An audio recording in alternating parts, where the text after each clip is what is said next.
Arkansas state lawmaker compares the governor and attorney general to Nazis. How Governor Beebe is responding to comments from the man who thinks slavery was a blessing in disguise. The vice presidential running mates meet tonight in their only face-to-face debate. Why much of the spotlight is on one candidate in particular. And a warm front now trekking across central Arkansas means much warmer temperatures as we head towards the weekend. Live from Arkansas's breaking news leader, Fox 16 News at 5 starts now. Good evening, everyone. I'm Donna Terrell. A Jonesboro state representative calls the governor and attorney general part of a Nazi-style political intimidation against himself and two other Republicans. It's just the latest in a series of recent controversial comments made by John Hubbard of Jonesboro. Fox 16's David Goins is live with more on what the governor and AG are saying today. David? Well, Donna, these latest comments from Hubbard don't even come from an interview or his book that was controversial both state and nationally about education, immigration, and slavery. Rather, it comes from a letter to the editor of his hometown Jonesboro Sun newspaper. Does all of this political propaganda being put out by Governor Mike Beebe, Attorney General Dustin McDaniel, and others remind you even a little bit of how Hitler took control of the minds of the German people in the 1930s? That's how State Rep John Hubbard responds to criticism of his book, Letters to the Editor, which includes quotes like, slavery might just have been a blessing in disguise. Beebe told me today Hubbard's writings speak for themselves. I mean, now he blames me and others for whatever problems he's got in this regard. We didn't write those letters. We didn't write that book. But it's easy for him to blame others.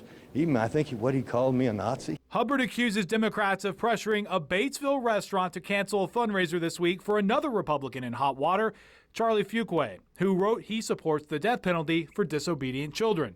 But Brian's Grill owner Brian Tripp told me today, no one pressured me. I'm a conservative Republican, but that was just way too extreme. Well, certainly my hometown does not in any way embrace the sentiments that are reflected by what the representative said. Remains to be seen if any of the controversy will affect voters in 3.5 weeks. Beebe went further, hinting some of those comments by Hubbard could actually harm Jonesboro long term, saying every time this kind of stuff hits in places where people make decisions about where to go business-wise, this kind of publicity is very bad and has a chilling effect on economic development. Live at the Capitol, David Goins, Fox 16 News. Hey, David, have we tried at all to talk to Hubbard? I mean, he wrote this letter to the editor. Has he spoken to any Jonesboro TV stations or even here in Little Rock? He hasn't answered any questions from any reporters since this surfaced last Friday. I called him again today, sent him yet another email. Certainly want to hear from him, but at this point, the only response he's had is that letter to the editor of his hometown paper, Donna. Okay, maybe he'll talk soon. All right, thanks a lot. Well, the statements made by the Republican State Representative John Hubbard is attracting a lot of attention on our Facebook and Fox 16 websites. Here are a few of the comments. On Fox16.com, one person writes, do not compare Democrats or any other political party to the Hitler era without examining yourself first. Another viewer writes, the comments made by Hubbard were untactful, but at least we know he's openly racist. That's better than hiding it like many other politicians and people do in general. And Chris wrote on Facebook, if this nut would look up the history, it was the Republican-run banks who loaned the Nazis money for the war. And Dawn writes, truth is not propaganda, Mr. Hubbard. Just take your medicine like a big boy. And finally, Heather says, I feel he just needs to step down and he's making a fool out of himself and his party. But that does lead us to tonight's web poll question. We're asking, do you think candidates for public office should be held to a higher standard when it comes to free speech? Go to Fox16.com to vote. We'll have your answers, all the results at the end of this newscast.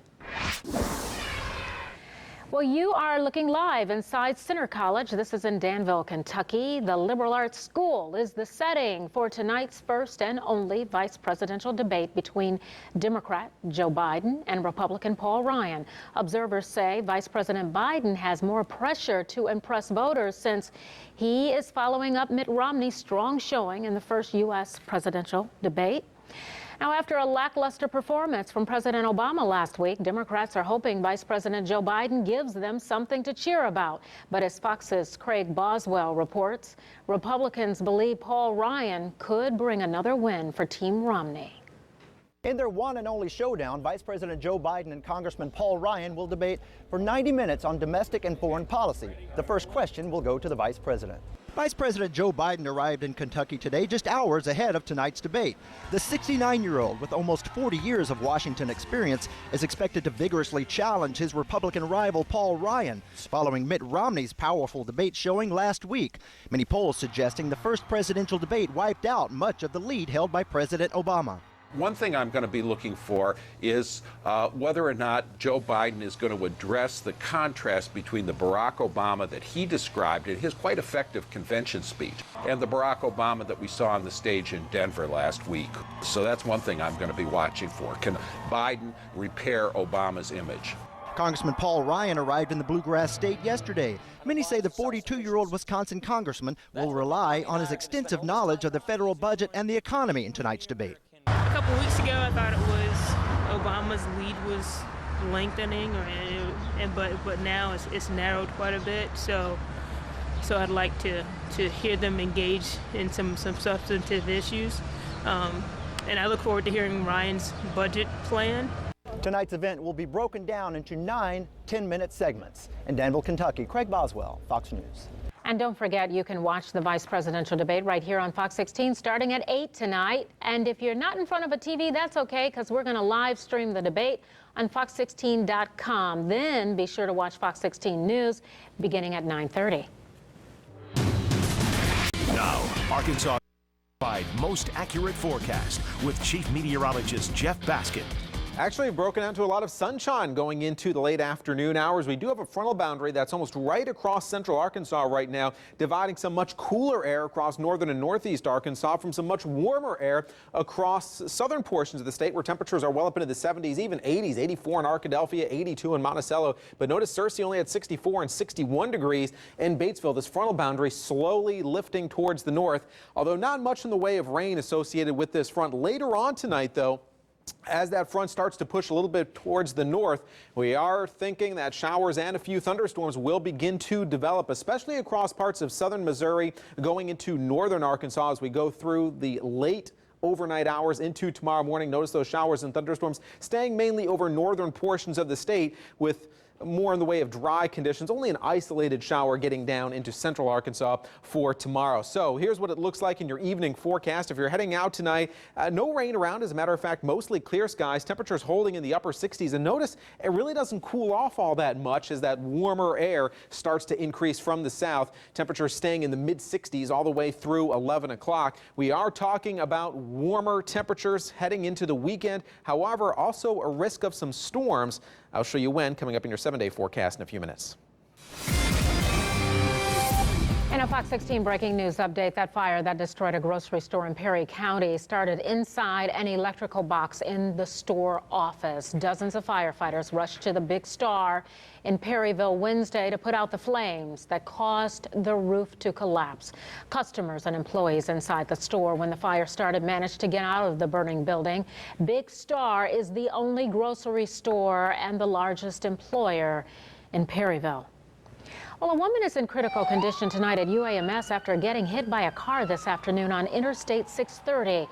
Little Rock Fire Captain Jason Weaver tells Fox 16 News the woman was hit by a car in the eastbound lane under a bridge at 630 and Louisiana. The name of the victim and the driver have not been released, and this accident is still under investigation. In your Fox 16 crime alert, North Little Rock police have arrested a murder suspect in last night's shooting at an apartment complex. Antoine Kemp is charged with first-degree murder and possession of firearms. He's being held tonight without bond. The shooting happened at Silver City Courts apartment complex. Police say Kemp admitted arguing with 20-year-old Andre Deshaun Bell before shooting him several times.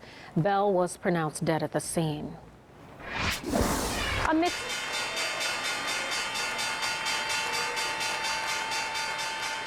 A mixed day on Wall Street with the S&P 500 and the Nasdaq eking out gains, snapping a 4-day losing streak. Energy and financials were today's top performing sectors, while telecom and consumer discretionary lagged. At the closing bell, the Dow finished 18 points lower to 13,326. While the number of Americans seeking unemployment has dropped to its lowest level in more than 4 years, the U.S. Labor Department says 339,000 people filed jobless claims. Applications fell by 30,000 last week to the fewest since February 2008. When they consistently drop below 375,000, it suggests that hiring is strong enough to lower the unemployment rate. If you want to drive a truck for a living, I have several job opportunities for you tonight, plus an opening for a sales exec. I'm Kelly Dudzik. Join me for Job Alert tonight at 9. Eastman Kodak is seeking bankruptcy court approval. The move will eliminate the company's $1.2 billion liability. In return, Kodak will pay more than $650 million to a fund that could be used for future retiree benefits. Kodak says it's going to stop selling consumer inkjet printers next year and instead focus on commercial printing products. So one of the most controversial measures on the Arkansas November ballot. New at 5:30, what one group is doing to make sure voters say no to legalizing medical marijuana.